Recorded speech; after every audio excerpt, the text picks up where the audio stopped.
Hey there, guys. How are y'all tonight? All All right, right, how how's you it doing? going? All right. Good, pretty good. This is Chantaye McLaughlin, and we have our General Tshaka and Dr. McCorby tonight. So I'm going to mute myself really quickly.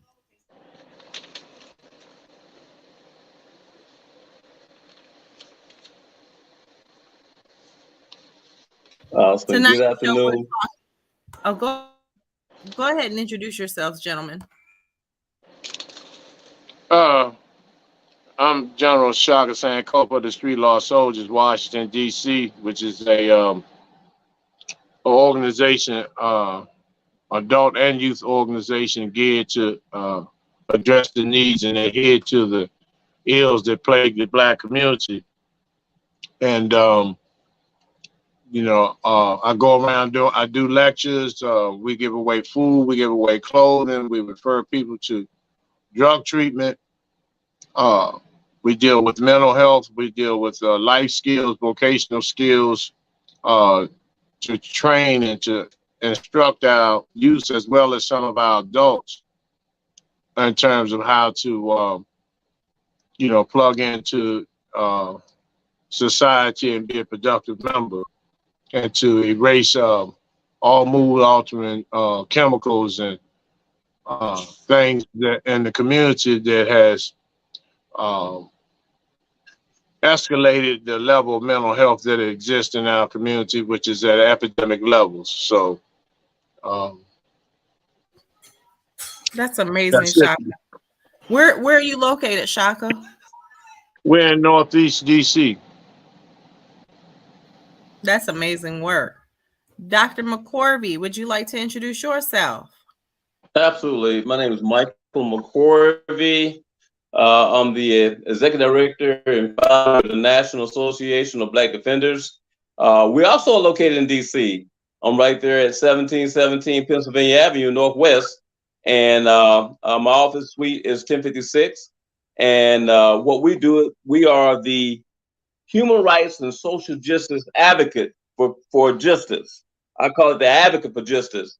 We work with a lot of attorneys throughout the country when it comes to prison reform, when it comes to criminal justice reform, and we also work with a lot of people when it comes to even right now the stress of false imprisonment. So, DACA, we need more soldiers in the field of serving, and that's what it's all about right now. It's the service that we can give to our community, how we can rebuild our community. So we're here for you. We're here to serve our people, in the most needed time as this. So the National Association of Black Defenders, we will be celebrating an awesome weekend, August 18th through the 20th in Washington, D.C. Mark your calendars. Come to August 18th through the 20th, our office, and celebrate with us. The 18th through the 20th of August. We wanted to get that in and say that because that's a very important Shameful event. plug. Shameful plug. You want to plug? So tonight's topic is the right to a speedy and fair trial. Like so often people are talking about, like earlier today, what had me bring Dr. McCorby into this conversation is because earlier today we were on the call with someone and we were discussing how if people knew their rights before going to trial, then they'd be able to navigate a lot easier if they have false sentencing. So, Dr. McCorby, Shaka, do you guys mind saying more about that? About how people are denied their due process of law and what that looks like? Absolutely. We may.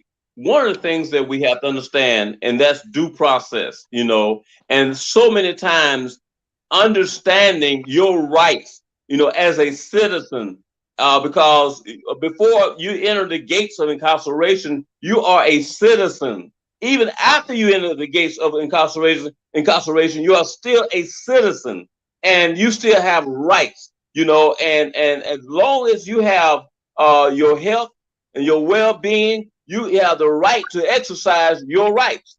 Due process, the administrative law court, even when it comes down to your First Amendment right, to your 14th Amendment right, they don't tell us that we have these rights when we become incarcerated.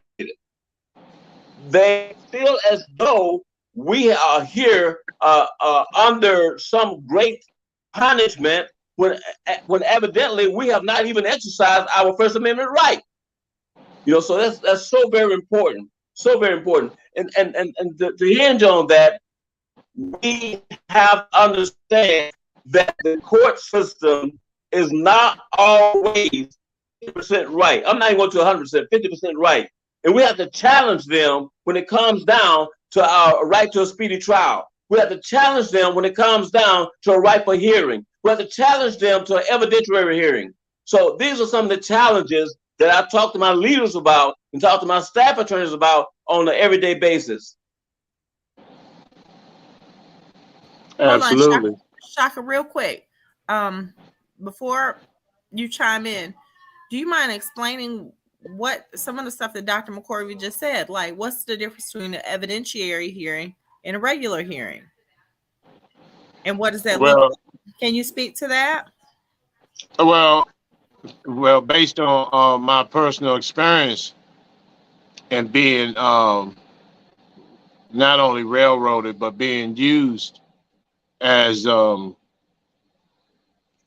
those are just judicial lingo to those of us who are ignorant to the law and to the judicial doctrines that they sling around, and which is really based on fear. So when they approach you and tell you that they have this overwhelming amount of evidence and the best way out is to take the plea, which about 90% of cases in the Black community end up in plea bargains because of fear of what has been told to them and their lack of education and knowledge of the judicial system, that they fear going to trial for fear of receiving the maximum sentence. In other words, they'll tell you to go ahead and take this conviction and cop to this. And then some of our a lot of our people want the quickest way home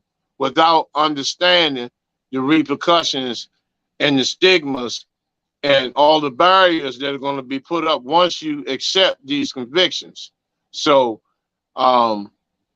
they usually, scare us into taking these deals. So you either take the 2 years. If you try to fight it, you're going to get 10 just for trying to fight it. Whether they have evidence or not, you still going to get the 10.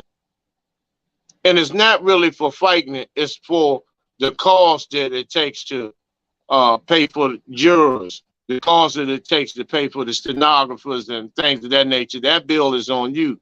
Like, once again, I was telling you a couple of shows ago that sentencing and PSIs are based on not just your criminal history. That's the last part of it. It's actually based on your credit history, your ties in the community, your family ties, your employment history. And then they weigh all of that out to see whether you'll be more of an asset on a chain gang making couches for IKEA, or whether you're a liability in the streets, in society, so to speak.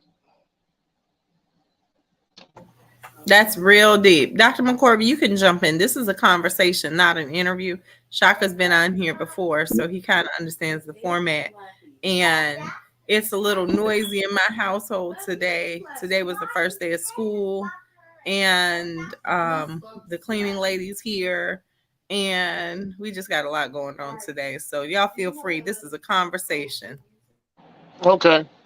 I want to listen to Dr. McCoy, because I know he's well versed into and engulfed and entrenched, and 10 toes down in this judicial realm. So, if I can add anything, to his dialogue, I won't hesitate to do so. But I would love to hear and be more educated on his experiences and his missions, and how can, we assist him and collaborating into, and to put together some things so we can all work, as a united front and try to combat some of these situations that have held, that has millions of our brothers and sisters behind enemy lines. So, absolutely. And Dr. McCorvey, just please share to the right about the evidentiary and the different types of hearings and the right to a speedy and fair trial. Absolutely. So take it away, Doc. Okay. One thing I want to point out first is that Tshaka is very right.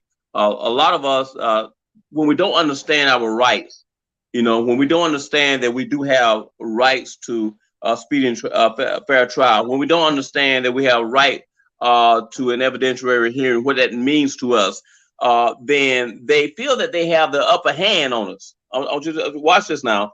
And by feeling that way, well, they'll put your case off months at a time because they feel they have the upper hand. Now, I'll give you a good example. On today alone, I talked to an attorney in Louisiana. Okay, I'm in Louisiana right now. And this attorney told me, he said, we have enough evidence to put your client away for the rest of his life. I said, okay, I challenged that. Okay, I said, show me what you have. Then he goes back behind the chamber. He comes back. Well, we don't want to bring out everything today, but we're going to put this case off until another 3 months until we come up with something. That told me right then he didn't have anything like he said he had what he had. Okay, so you have to watch the language. Just because they say, and some of the attorneys are some of the greatest liars in the world, just because they say they have something, don't mean they have anything. And we can't just fold our arms. Okay, they got me. No. Challenge them. Challenge their mind. Challenge the evidence that they have. It's about challenging them. Now, another good example. I talked to a young lady tonight in Atlanta. Okay, they wanted to give her husband,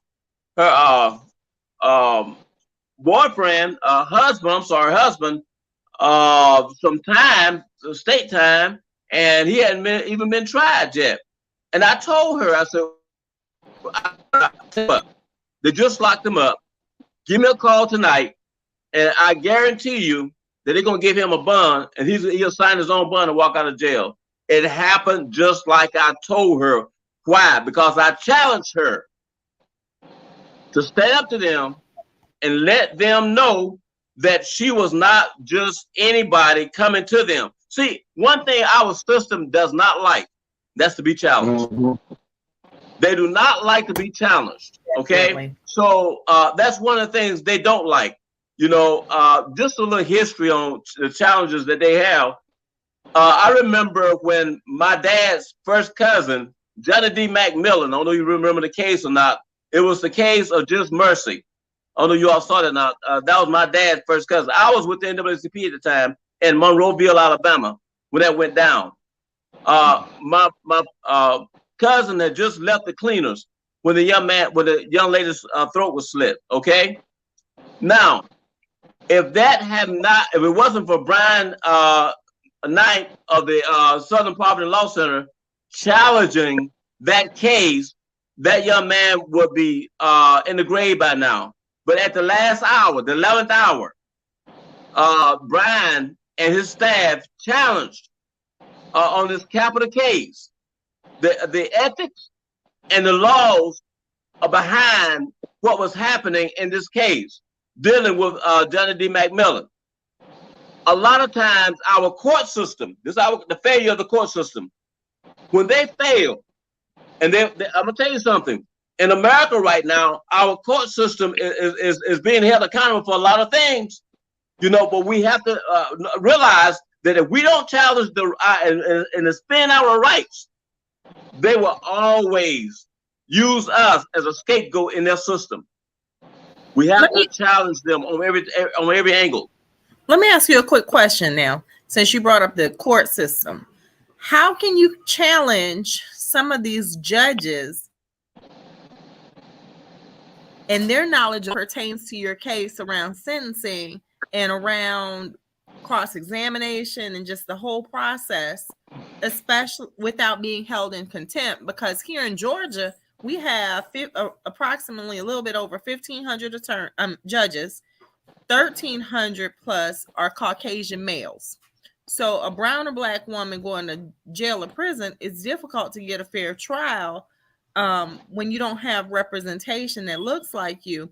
But the hit is in Georgia, in all of our counties, you're not required to be a lawyer to run for judge. It's just a public, it's just a public office. You run for Senate or city council, you can run for judge without being a lawyer. So how do you challenge their actual knowledge without it being another charge?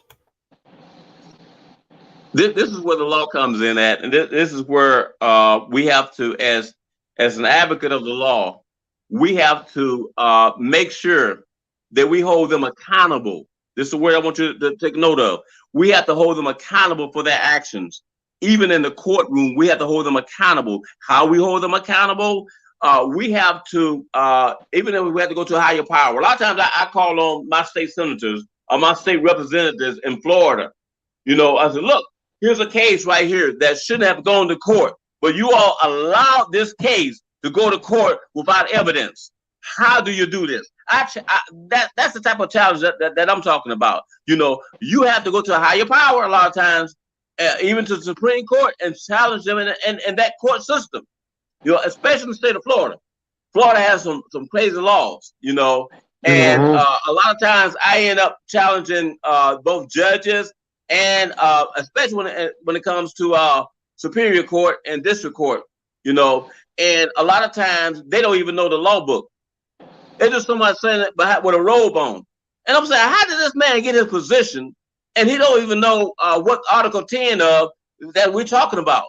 How did he get in that chair? He don't even know the 14th Amendment. How did he get in this position? Why? Because going back to one thing, and I gotta say this. No one challenged them. Thank you. I have talked to you too many times today. Yes. Thank you. Now, but how do you challenge them without it being contempt of court? Like, how do you really hold them to account? You said the higher powers that be, but if you're sitting there and you're facing the death penalty from someone that doesn't even know the basic case law, how do you really challenge it? Like with your reps? Okay, this is what we have to do, and I think Brother Tshaka will agree with me. Public outcry. We have to, as a race of people, we have to get our families involved. We have to get as many people involved to rally behind us. You all, in the first of the show, you talk about united front. We have to stand as one people, one united front, one nation under God, and we have to show them that we mean business, that we're not going to take this anymore. We're not going to take this type of punishment of our people being persecuted for nothing anymore. That one nation, we stand for oneness. So that's one of the main reasons. That's how I feel that we're going to win this battle with injustice, is a nation standing as one. Absolutely. And that's what I say each and every day. And even on my Facebook Lives, because once again, I use extreme language for the anger and rage to see the conditions of our people, and especially in prisons. A lot of people don't know the things that take place in these prisons, and then they don't have the support. I've known some brothers that didn't receive letters or visits in years, and that weighs heavy on a person's psyche. And the support that we need has to be more than just going to Walmart, getting a bunch of cardboard paper and writing free this and free that. We want this. We have to stop saying what we want and demand. If once we demand as a united front, everything will fall in place. But as long as they know, my brother. Yeah, as long as they know that it's going to be a few, we'll sift those few out. We'll deal with them severely, and show the masses of the people, if any of you try to stand up, this is what's going to happen to you. And it's happened over and over within the last 5 or 6 decades. So, you know, if we're all together as one, that makes a total difference. But we need brothers like yourself and sisters like Chantaye who are well versed and judicial strategists, so to speak, into this thing, because just yelling and barking is not going to get it if we don't have the dialogue and we don't have the education and the information to battle these, you know, these demonic forces that are in robes and plaintiffs and, you know, even people that look like us that protect these laws. So, you know, it's mandatory that we have, you know, judicial, I call them judicial strategists that can come up with strategic plans, you know, to formulate and to organize a united front to go against these forces of evil, because this is just another wall. This is just another auction block that you go into when you're charged with something, and that determines whether you go back into slavery under the 13th Amendment or whether you go home. It boils down to just that, you know. That's right. Tshaka, did you move to Atlanta last night? You dealing with Atlanta black politicians? No, no. I, you know, to be completely honest, other than my personal experiences, I've learned more in the last couple of shows that, you know, about the nooks and crannies of the judicial system. Although in prison, I did read, you know, the Maryland annotated codes, and, you know, I studied that case law, but it was just primarily for my personal case.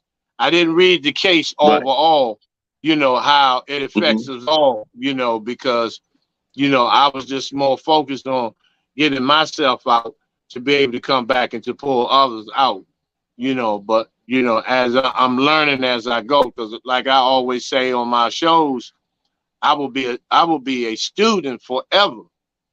You know, I'll never know enough, and I sit at the feet of those who are great and griots into this.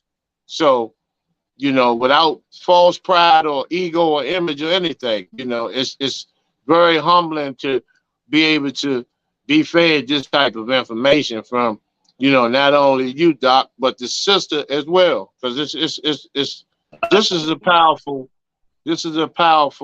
historical conversation that we're having, because this show will, you know, 50,000 years, it will still be in existence. This is not a DVD. This can't be destroyed.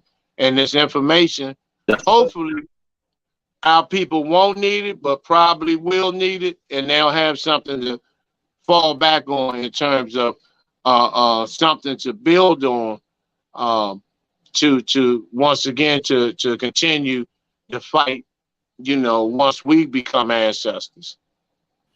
And just a quick FYI, so this show is on Facebook and YouTube. We're going to Roku as well as a third stream this month. This show will be on the Roku platform. It won't be live because it's not live right now on Roku.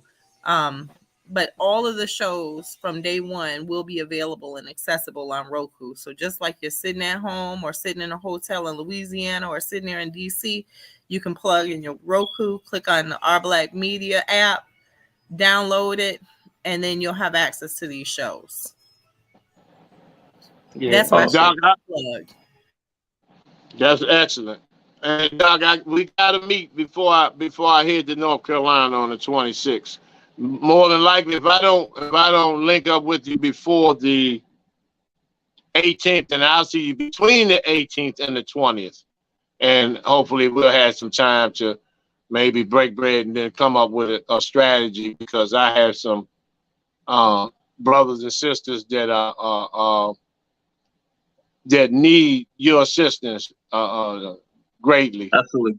So I'm glad he said that, and Brother Tshaka, I really appreciate you, man, for your leadership.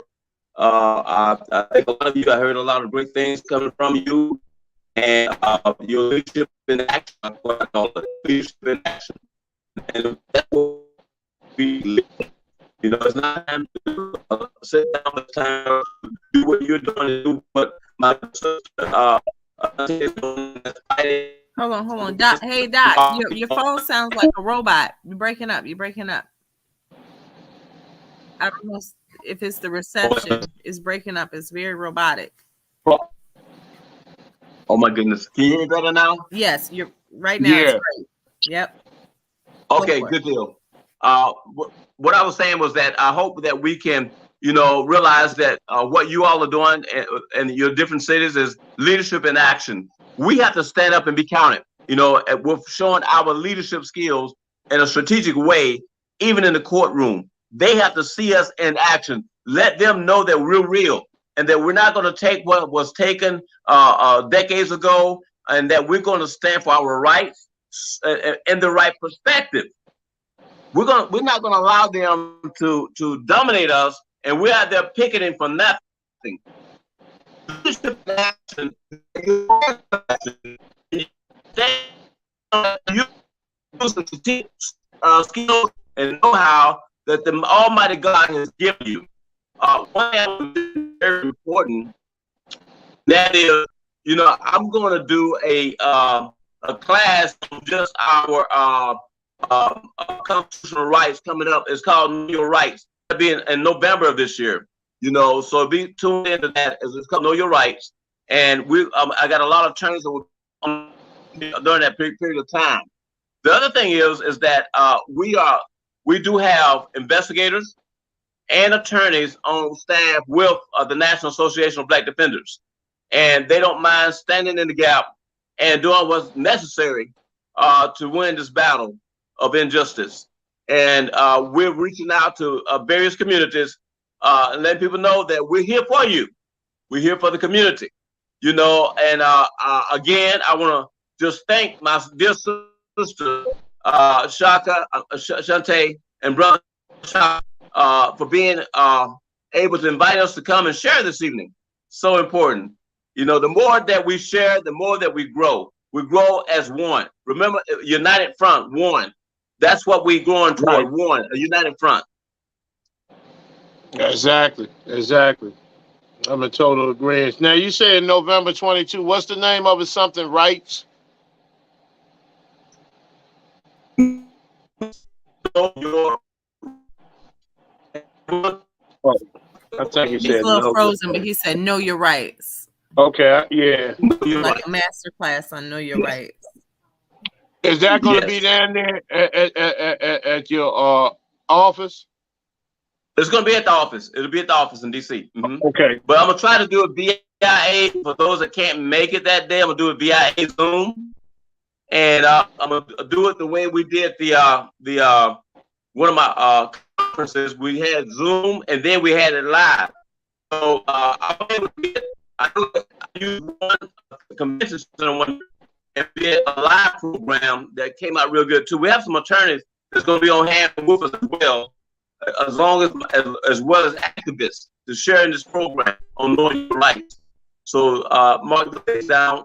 We want to really include the work of Sister McCarthy. You're doing an awesome job. Your work cannot go unnoticed. Right. We have a lot of work ahead of us, Brother Tshaka. We have a lot of work ahead of us. I tell anybody from even a biblical perspective that we have to have on the whole armor of God. That doesn't mean spiritual armor. That we'll step out on the battlefield. That we're equipped and we're ready for battle. Because it's battle, and it's not time for our leaders. I'm speaking to our leaders out in America now. It's not a time for our leaders to sit down and say, okay, I'm going to pass the buck. He can do what he want to do. No, it's time for us to stand up and be counted as leaders. Because that's what has been missing on the forefront of this battle, is that we don't have enough leaders now to stand up and talk and proclaim what needs to be sacrificed. Injustice is not going to be a part of our neighborhoods, our lives, or our communities. Exactly. And that's one of my favorite scriptures too. Take on the armor of God. That's one of my favorites. And that's what we have to do. We have to take a fearless approach and try not to. We have a tendency to want to be politically correct and censor ourselves and all of this type of stuff. Because there's no way to formally address murder, death, wrongfully convicted. There's no formal way to discuss when somebody's laying on a gurney and they're totally innocent and there's nothing nobody can do about it, or nothing we don't want to do about it because we fail, or we're so lazy and want to stay in our comfort zone because it's not us. When in all actuality, it is us. It is our children that are being child trafficking. All that, everybody's baby that has been taken is our baby. That's my baby too. That's your baby. And if we don't act and respond accordingly, this is why it keeps going. This is why they implant fear into our people. And instead of them appointing us our leaders, I talk to leaders every day on the phone. My leaders are the people I'm looking at. My leaders and heroes and sheroes I deal with every day, every single day. Those who are committed, those who eat, sleep, and squat this liberation and their desire for our people to have liberation and salvation and become emancipated. I'm talking about on all levels, whether it's economically, judicially, it doesn't matter, because we are, and all of us right now, Doc, we've been sent here by the Creator and the ancestors at this time. We could have came 100 years ago, but we were sent at this appointed time because God and the ancestors knew that those of us who are standing today are capable and have the ability to make the changes that need to be changed in our era of time before we become ancestors ourselves, and our legacy has to be passed on to the generations and the people, that are coming after us. So we just been trained to, be quiet, don't say nothing, don't rock the boat, and we need to turn the entire ship over, and until we get into that mindset, we can't do this by and by and the sweet by and by. None of that stuff didn't work. It doesn't work and will never work. It will never work. Because right now, as we speak, it's a bus loads all over the United States where bus loads of brothers and sisters are hidden their first time going to the penitentiaries. Some of them are going to be victims. Some of them are going to be brutally abused by not just inmates, but correctional officers and the system. And I mean, buses all over, because they usually travel at night, like an underground railroad, but it's a network. They're supported by sports, the sports industries, the entertainment industries, as well as just executive branch, judicial branch, and legislative branch. Everybody's working in conjunction, and they use people like us to be the gatekeepers. I mean, they look like us, not us. They look like us, and they appoint our leaders to us. And then none of them they have our interests, our best interests at heart. And we've known this over and over and over again. But all they have to do is, have a sale on flat screen TV, some Air Jordans, Popeye's chicken, and have some free concerts, and they'll rock us right back to sleep. That's right.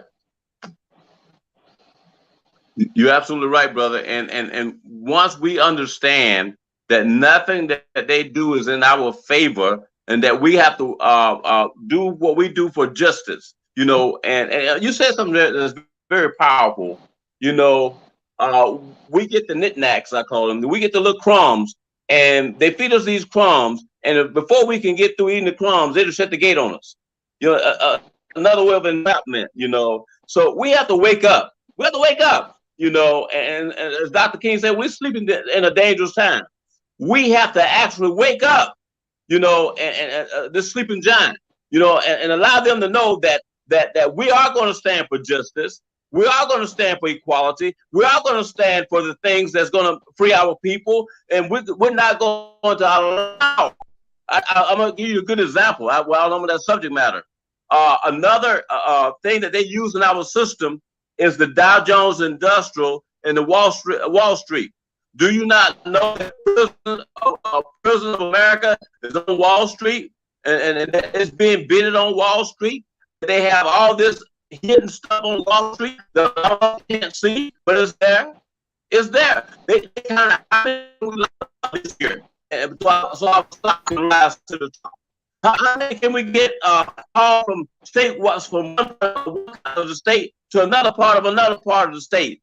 Prison Service of America, they have the vans that haul people around from prison to prison and guess what? Yours truly was able to do them 5 years ago for false imprisonment, for hauling from one state to another state to another state. Prison people, not prisoners, people, regular people that was falsely accused. But they got them on this van and told them it was going to be all right, some charges against you, but you don't have the warrant. But we're going to pick you up, another way of enslaving you, and carry you from state to state. And when they got to the last state, there was 2 weeks, no bathroom. You was shackled in the back of this bus. You was treated inhumane. So the lawsuit was, I fought the lawsuit myself, and we won in 2014. Okay, and it's more out there of the same thing happening. The judge called me personally, the federal judge called me personally. Hey, look, McCoy, I'm gonna make it for you because we want you to drop this lawsuit because we understand that right now we have done something very wrong. I said, I can't drop this lawsuit. I'll be neglecting people. I drop this lawsuit. I go to court with this. So if I would have found the $1,000, I would have dropped the lawsuit.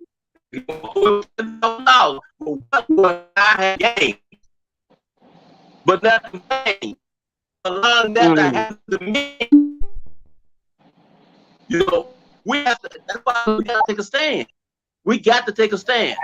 I'm not agree. We can't afford to take away nickels right now. They can bring it right now. I'm serious. They gotta bring it. Even the judicial brothers, I talk to them every day. Why are you selling your people out like that? You gotta stop selling each other out. Froze up. Look at the reality of things. Go ahead, brother. Mm-hmm. No, you keep like you said, the robotic sound. Oh my goodness, I'm sorry. I don't know what's going on. It's probably my phone. I doubt it, sometimes when you engage in a dialogue, like this, these things, just start happening. So I don't know if it's your phone. I just think it's outside forces, but it's not going to stop anything. But yeah, once again, brother, it's an honor to just being able to build with someone. And thanks to Chantaye, this is what I'm saying as far as the energies, man. We have Fannie Lou Hamers and all of these individuals today. That's right. And they're just the living manifestation of their energies. And this is why I say we come at the appointed time. And this is I was a gonna say, Tshaka paid must have been on my experiment. prayer circle this morning. You must have been on my prayer circle with with one woman in particular this morning. This was our whole, like every morning at 9:30. It's about it's a group of at least 10 of us who get on a prayer circle and we FaceTime and pray. It's not just a conference call. And this morning I was like 9:40, no one's called because it's in like WhatsApp or something. So I hit the button and it called one woman, and we were the only ones on the call for like an hour. And so we just prayed. And when we were talking, we said just that, like, you know, God knew what he was doing when he was creating us in a time of child trafficking. God knew what he was doing when he created us in a time of gun violence. God knew what he was doing when he created us in a time of mass incarceration being at an all-time high and privatized prisons being the get out of jail, get rich quick scheme for the one percenters. God knew, you know, that there would be a group of us who would be chosen and favored, who could hear this conversation and be radical enough to think that we could make a difference in this conversation. So for you to talk about it tonight, you know, it's like confirmation, because we can sit in a barbershop and talk about it and discuss it like it's a conversation, or we can sit on a platform where we see one or two people's little eyeballs jumping in, knowing that this show gets about 1,000 views every week between YouTube and Facebook, and that we have 1,000 people watching us to hear what we have to say about these conversations and topics that they're scared to verbalize and vocalize, and God knew that we would do it. So it's like, amen. You know, you're called, you are chosen, but guess what? God doesn't equip everybody.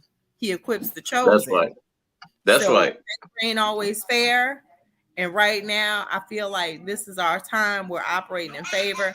And God knew that we would have these conversations, and he's just given us more and more strength to be able to move with this movement, because the revolution ain't being televised. All right, they now. support Floyd and they think that that's it. That's all that happened to them. And they're missing that this is George Floyd is every day in every state, in almost every minute.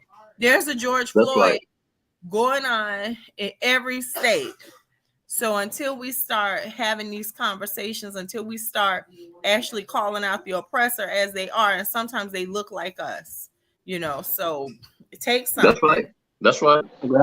Revolution, and if it was televised, it wouldn't work because they got commercials. So that's just another show. That's another show. It's just another show like the rest of them that keep us asleep and tranquilized. But I'm honored to be chosen by God and the ancestors to be facing face to face with some of the most wickedest, demonic people that ever existed in mankind. So it's, I was kicked off of YouTube, and and that was a celebration because of, right is wrong and wrong is right these days.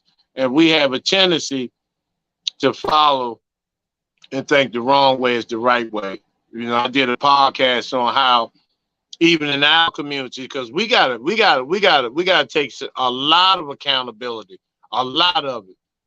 How they honor and glorify and celebrate those who look like us, that bring pure death and destruction to our community in the form of rappers, drug dealers, athletes, that come into town and toss it up and make it rain in clubs, sodomizing these teenage girls, posing as adults in these strip clubs and stuff like that. They're celebrated. But the person who works every day, the person who grinds every day, the blue collar worker, the people that stand in courtrooms every day, the people that are up all night, going online looking for certain loopholes and certain laws and certain cases, are never recognized. So this is why, I put all of those who are committed, and I try to put them on blast. So to change the narrative, we have to change the entire narrative, because our people are under a heavy hypnosis. You know, and I don't want to. That's a difficult task, Tshaka, because I'm one of those former people. I don't work in strip clubs. I was a waitress, but I used to love for people to come in and make it rain. And I'm the person that used to date the athletes and the entertainers. I got a baby daddy that's a famous DJ, you know, so it's like, and I met my first baby daddy in a strip club. So it's like here in Atlanta, where we make it seem like, and not just Atlanta, like there's a lot of other places, but where it becomes normalized behavior, right? And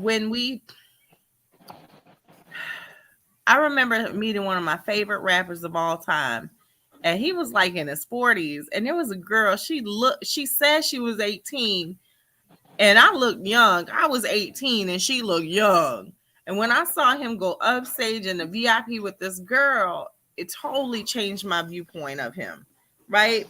And the thing is, it's so normal in our communities. Like, I lost my virginity at 13 to an 18-year-old, and I'm just getting to the point. And the only reason I'm at that point is because I go to Salvation Army and lead a group to talk about it as molestation, because it's so normal to make it normal, where it's not molestation, it's consensual. And there was nothing consensual because your brain isn't even developed enough to consent. But in our communities, we've glorified sex and sexuality. We've glorified profit over people. We've glorified that it's easier to do the wrong thing than the right thing, because I've been that person. So sometimes I have a hard time even basking in success these days, because I know the person that I've been. I've been the drug dealer's girlfriend, you know? And so it's like thinking about life from that perspective of the hurt and the harm versus the diamonds or the stacks of money, you know. And it's like on this side of the fence, sometimes it's even harder, because it's like I could post a picture of me sitting with someone with about $50,000 in their hand and get 200 likes on social media. I post a picture of me organizing a rally, I get about 2 likes.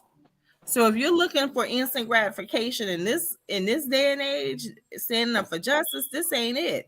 You know, there's some people who do travel the world jumping in for photo ops and stuff like that, but that's not the work. Like, I've had Jacob Blake Sr. offered to be on my show. He was like, it'll help boost the numbers. And I told him, I said, I can't profit off your son and off your family's misery. He was like, it's okay. And I was like, it's not okay.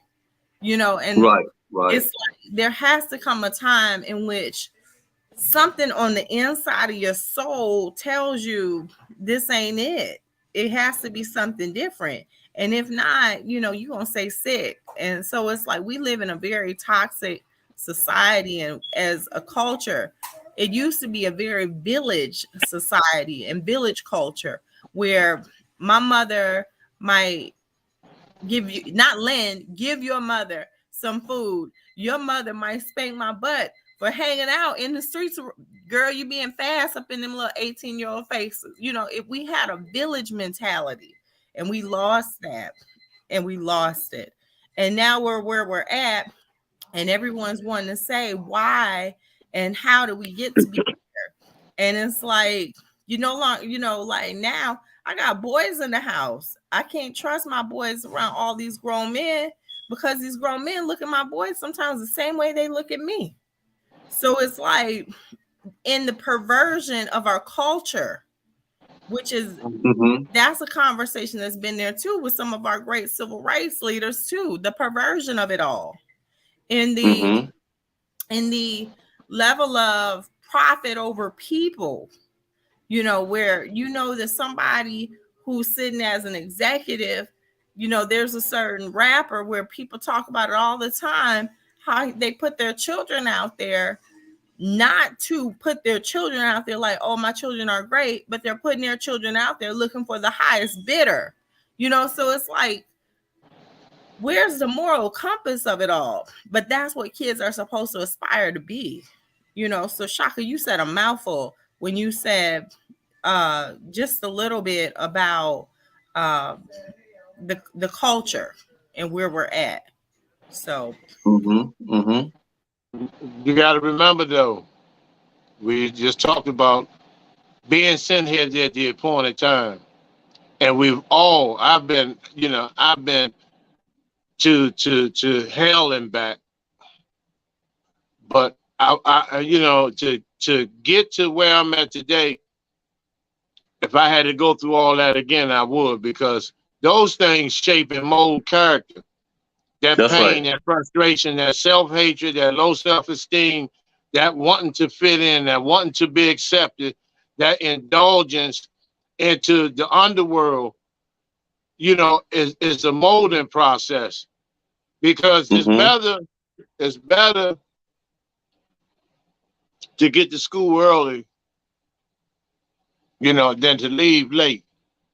Because if we hadn't gone through the hell that shaped and molded us, we wouldn't be the shining symbols of hope for people today.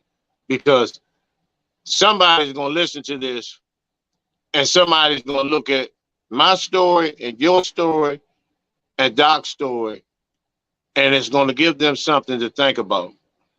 We don't indulge in these things, and as a result, we look at ourselves as being the blame for a lot of our misdeeds and everything. But you have to take it back. We are this is generational stuff.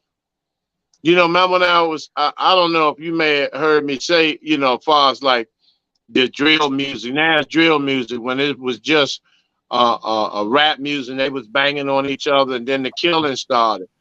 But this music just didn't start, because if you remember a song by Wilson Pickett called Stagger Lee, I don't know if you ever heard of it, but it's called Mm-hmm. Stagger Lee.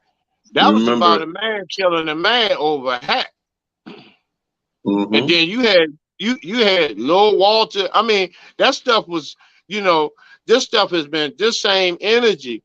Now that it has snowballed into it being out of control. Where we have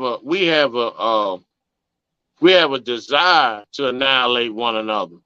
And I've dealt with youth. I mean, I've heard some horror stories, and a couple of times I've actually went to a parent's house with brother Harris Abdul, who's an ancestor now. He was the chief of staff of the street law soldiers. We actually went to some of these parents' house when we heard about the abuse that the fathers and mothers were putting on these children. I'm talking about sexual. And we went with golf clubs and some, and we gave a couple of fathers some ultimatums. You either attend these groups, or it's gonna be a part two to this. You know what I'm saying? Because this is, we are in a state of rage. This is why I'm saying there's no formal way. You cannot intellectualize your way through this. There's no formal way. When we pray, I always ask God, I pray that God destroys my enemies, because it appears, because we've been trained to be so forgiving, there's no way you can go on court, and blow my baby's head off, and I'm gonna stand up in court and say, I forgive you. I'm not at that. I don't think I would ever be at that level. I would never get there. I don't even want to get there, because uh, it's some of us that gotta be dealt with on severity levels for the masses of us who are under the hypnosis to be awakened. Because we were awakened. We That's all right. had our low points in life. And then Mm-hmm. something came over us, whether it was tragic or whatever, to give us a change of heart and think in a different direction and try something different. And so the masses of our people are the same way, because, it's so many layers and levels to this that, we must come as the unit, like you said, Doc. We must come as one. We must come as one. And I admire you, Chantaye. You already know, you are a true example of what being fearless and relentless, and to, not being unapologetically Black, and not being ashamed of being a true woman, because that's what true womanhood consists of, in my eyes. Amen. Amen. You know what? I will say thank you. Thank you. So we have 3 minutes left. So we actually have 1 minute left. Doc, would you like to say something as a parting word? Please. Yes. Power to the people. We are one. We are one. Remember that. One. We are one. Yep, I'm right. I wrote that down. Now, Doc, what is the suite number? 56 what? To the office. Suite 1056. Oh, okay, 1056. Okay. Yes. Okay, I got you. And you have my number, don't you? My office number?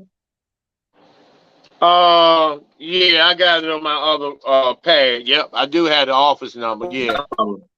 Okay, good deal. Awesome. Thank you again for having me on your show. Sister Chantaye, thank you again, okay? You're welcome. And Tshaka, it's always a pleasure even being in your space. The revolution cannot be televised. We are gonna make history, and they can't get critical race theory to pass, but they're gonna get some of these cases that we are gonna impact in these law books. So how about that? Yes, so that, I'll see y'all next week. Thanks. It's been a great being with the both of you gentlemen tonight. Thank y'all. Thank you. Thank you now.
Like this.